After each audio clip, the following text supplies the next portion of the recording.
No, We're live all over the place. Hi everyone, welcome back to She First Podcast. Today I have Anna Walner as a guest, and today my co-host is her very first show with me today. Her name is Trisha. Hi Trisha. Hi Anna. Hey, how are you guys? Great. So Anna, can you tell our listeners a little bit about yourself?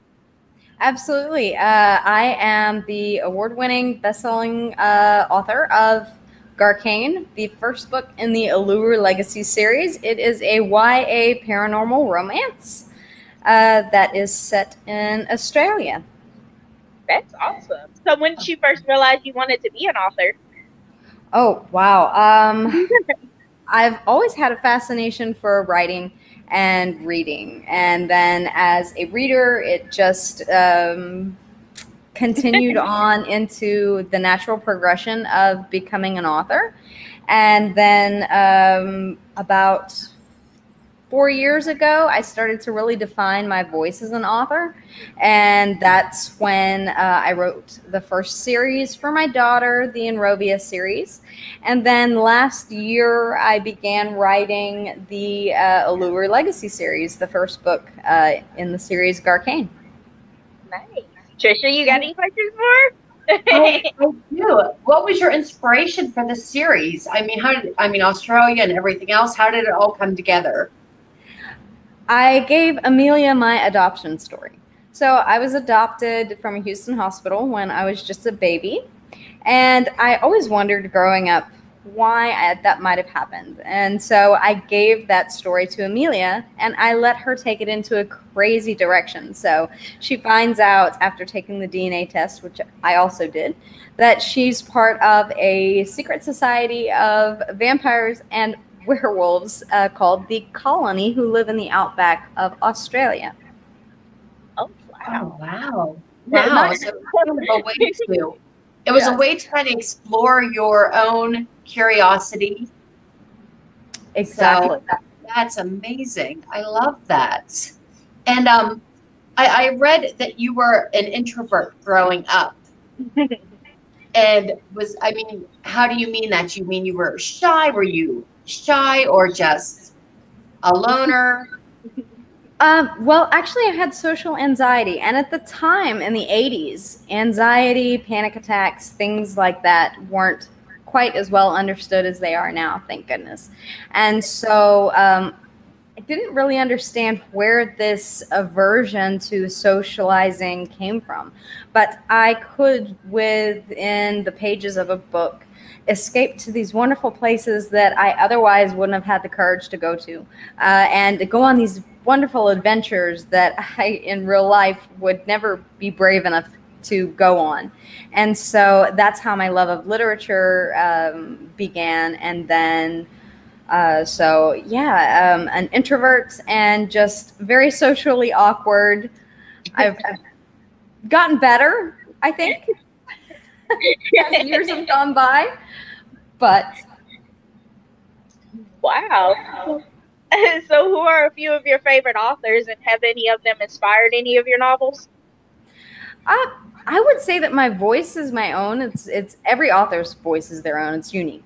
And so no one can write a book like anyone else. So they say write the book that you want to read, and so I did. But as far as inspiration goes, I really would have to credit a unknown author who is named Suzanne Morrison. She is a Texas author, and she is an inspiration to me because she became traditionally published as a small town Texas author, and I thought if she could do it, then I could do it. And so that was really what motivated me to take on this dream of becoming published one day. That's great. You got any questions? So what does your family think about your writing? Oh, go ahead. No, that's okay. What does your family think about your writing? They haven't read it. What? Being adopted, I've learned that there's very much a nature versus nurture type of situation. And I seem to have gotten the reader bug. So most of my family, my dad does read, but he's more into nonfiction. And my mom is a magazine reader. My sister has the book, and she promises to finish it at some point. So, same situation here. Yes. Yeah. That's funny. I think as family, they just kind of don't take you as seriously as other readers out there. So to all of my TikTok family who have read and reviewed the book, thank you guys so much. You guys know how good it is. And but to my actual family, they've not delved into the book. Is that necessarily a bad thing though? Because I know my one book that was just released, I'm kind of hesitant to let some family members read it because they might find some history similarities in there. So. Well, no, because this is entirely fantasy. So the family of Amelia is very strange, to say the least. So they bear absolutely no resemblance to my actual family. And but now the third book in the series. Now, the first one just released on June 22nd. The second is already available for pre-order and will release in November. The third is a new adult book due to, if I can say it in the HBO way, sexual content and language, adult language. So I am a little nervous if they were to read that one, just because of where it goes, the natural progression of, the series. Right.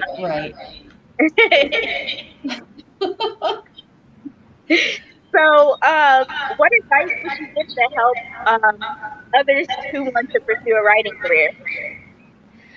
Read others, other people's work, and take advice from the writing community on TikTok, Author Talk, the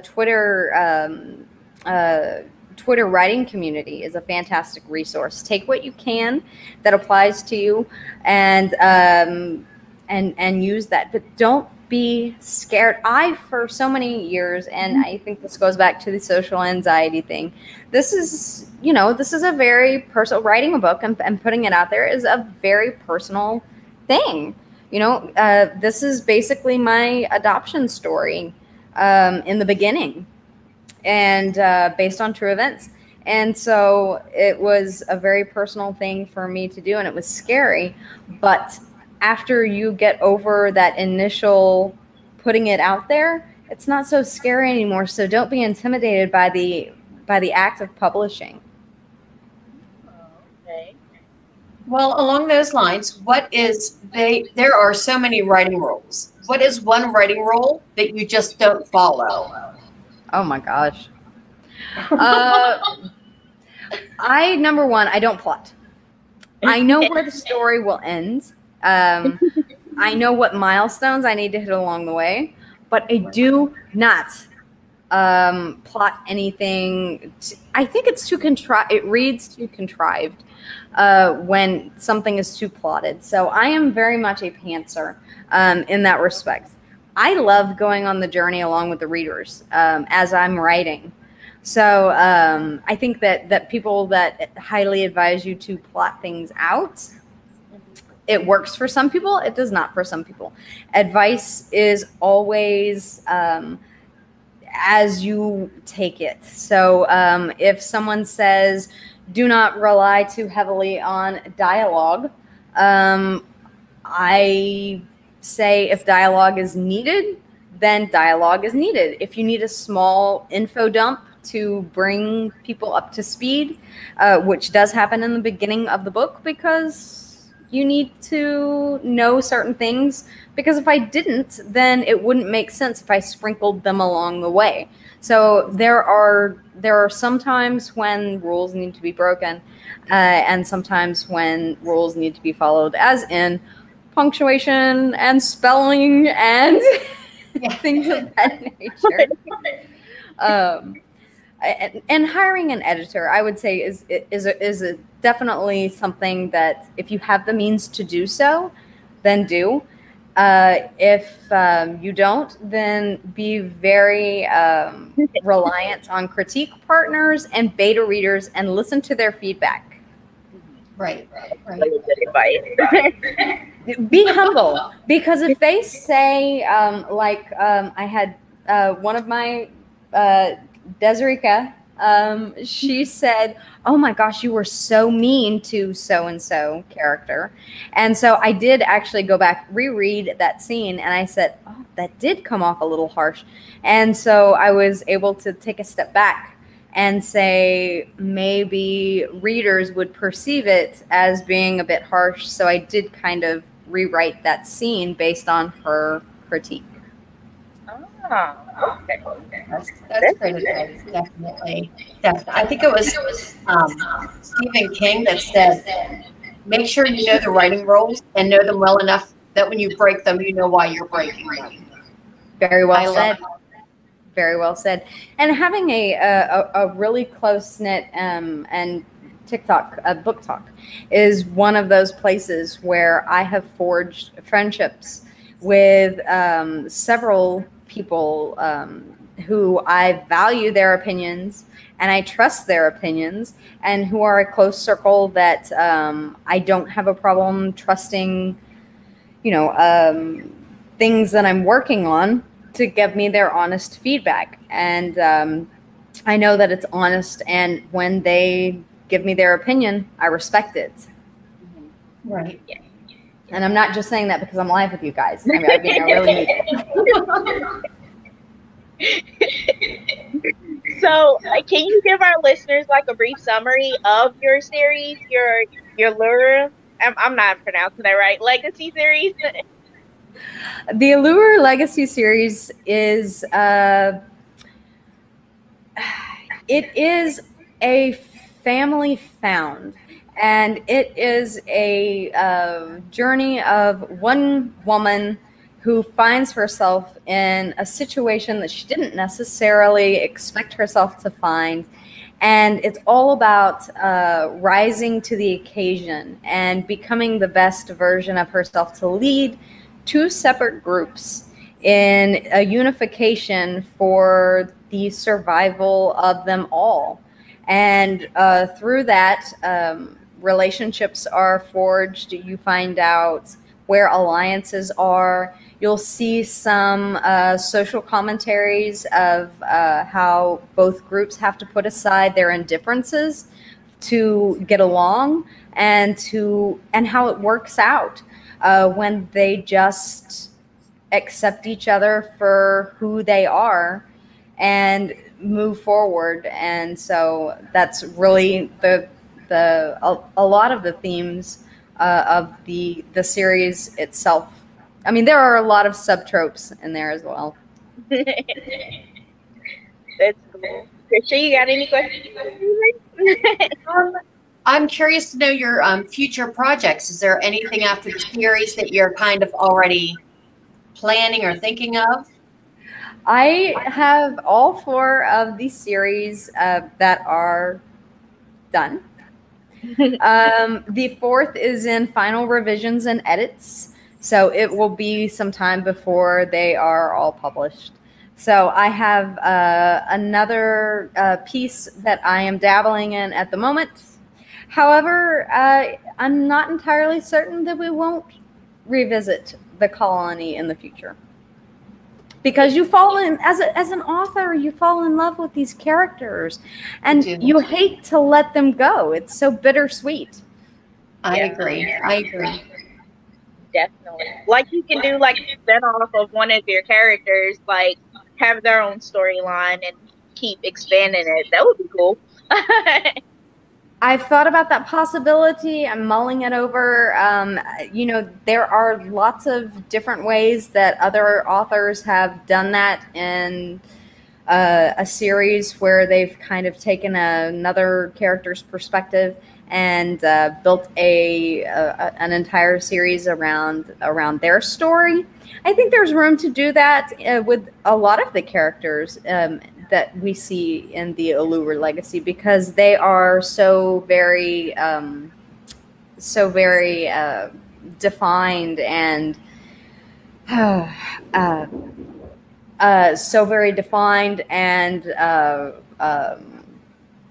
like have stories.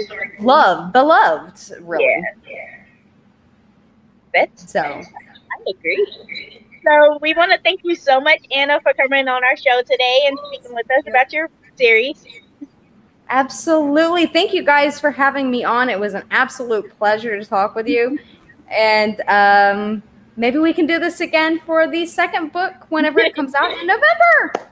Yes. Absolutely. Bye, you guys. Bye.